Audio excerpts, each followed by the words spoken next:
నమస్తే, welcome to my news. నేను పుష్ప.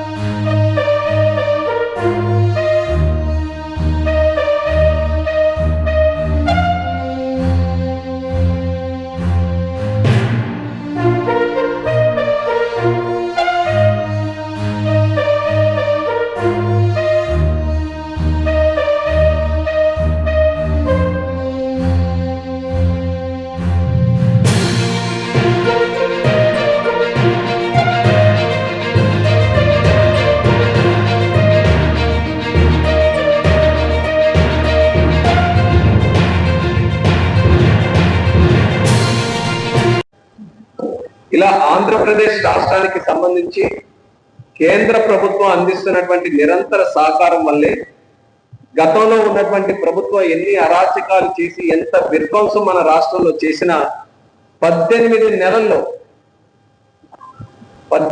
నెలల్లో మళ్ళీ బ్రాండ్ ఆంధ్రప్రదేశ్ ఒక బలమైనటువంటి బ్రాండ్ గా మనం తయారు చేసుకొని మనం ఈ రాష్ట్రంలో ముందుకు నడవబోతున్నాం. ఈ 18 నెలల్లో మనం సాధించినటువంటి విజయాలు ఇన్నన్నీ కాదు, మనం కూడా గుర్తుపెట్టుకోవాలి. కేంద్రం తాలూకా సహకారం, మోదీ గారి తాలూకా ఆశీర్వాదం పుష్కలంగా మన ఆంధ్రప్రదేశ్ రాష్ట్రంలో ఉంది కాబట్టి మనం ఎలాంటి అసాధ్యమైనటువంటి పనులైనా సరే ఒకటి తర్వాత ఒకటి అన్ని కూడా విజయాలు సాధించుకుంటూ ముందుకు వెళ్తున్నాం. ఆ రోజుల్లో రాజధాని ఏంటంటే ఎవరు సమాధానం చెప్పే పరిస్థితి లేదు.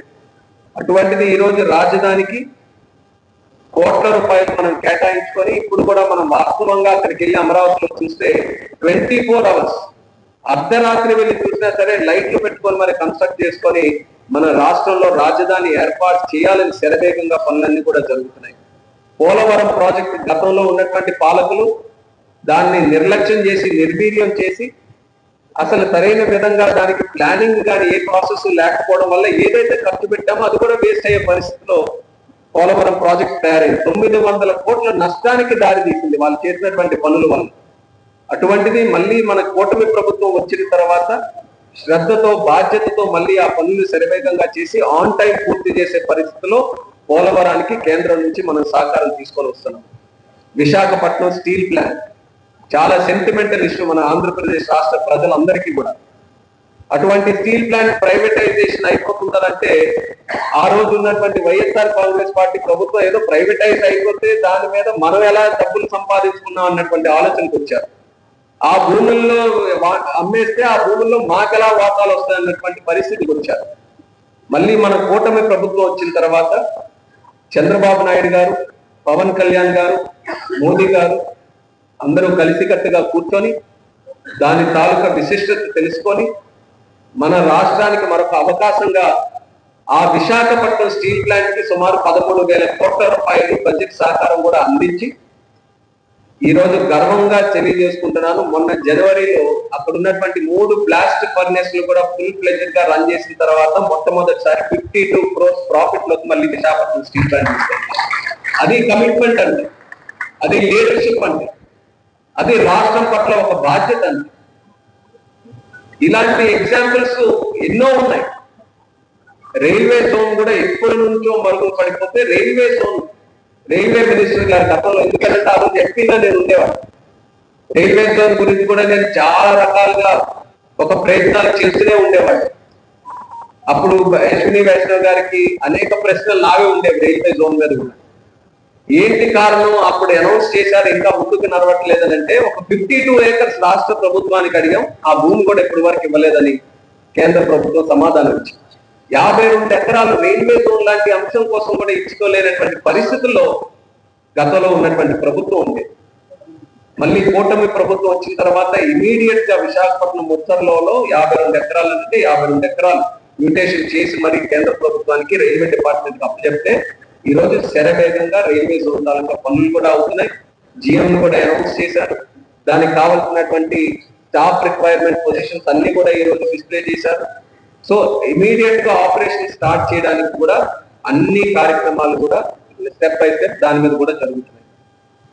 ఇలా కేంద్రం తాలూకా సహకారం తీసుకొని చేయగలిగితే ఎన్ని అద్భుతాలు మనం చేయొచ్చో ఈ రోజు కూటమి ప్రభుత్వం మళ్ళీ ప్రజలకు తెలియజేస్తుంది.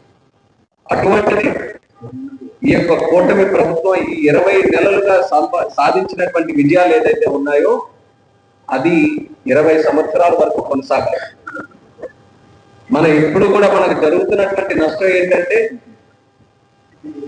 తెలివిగా మొక్క పెంచే వాళ్ళని మనం మొక్క పెంచడానికి తీసుకొని వస్తున్నాం, కానీ పళ్ళు వచ్చే టైంకి కషాయాన్ని తీసుకొని వచ్చి ఏదో పళ్ళు కట్ చేస్తాడనంటే అట్లా చెట్టు కట్ చేసి తీసుకెళ్లేవాడిని తీసుకొని వస్తున్నాం. గత 5 సంవత్సరాలు అదే పరిస్థితి అయింది. ఏం తప్పు మన ఆంధ్రప్రదేశ్ రాష్ట్రానికి? అద్భుతమైన వనరులు ఉన్నాయి, చక్కగా పనిచేసేటటువంటి యువతి యువకులు ఉన్నారు, మంచి టాలెంట్ ఇక్కడ ఉంది. అలాంటిది మనం 5 సంవత్సరాలుగా ఒక 20 సంవత్సరాలు వెనకబడినటువంటి పరిస్థితి మన ఆంధ్రప్రదేశ్ రాష్ట్రంకి వచ్చిందనంటే ప్రజలు కూడా దాని మీద దృష్టి పెట్టాలి. సరైన నాయకత్వం దొరికినప్పుడు ఉడుము పట్టు పట్టినట్టుగా వదలకుండా 20 సంవత్సరాలు వాళ్ళందరినీ కూడా ముందుకు నడిపిస్తే, చంద్రబాబు నాయుడు గారు ఎప్పుడు కూడా చెప్తుంటారు ప్రపంచంలో 2047 నాటికి ఖచ్చితంగా భారతదేశం టాప్ లో ఉంటుంది.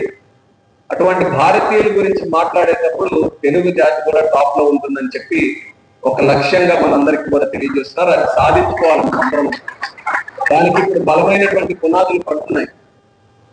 ఈ పునాదులు మనం ఇంకా బలోపేతం చేసుకుంటూ మన రాష్ట్ర అభివృద్ధి కోసం పెద్దలు నాయకులు తీసుకున్నటువంటి నిర్ణయాలకు మనం అందరం కూడా సహకరించి మన వంతుగా బాధ్యత కూడా తీసుకొని అందులో మనం కూడా పార్టిసిపేట్ చేసి ఈ యొక్క రాష్ట్ర అభివృద్ధి కోసం ప్రతి ఒక్కరు కూడా నిష్పక్షపాతంగా సహకరించాలని మరొకసారి ఈ సందర్భంగా కోరుకుంటున్నాను.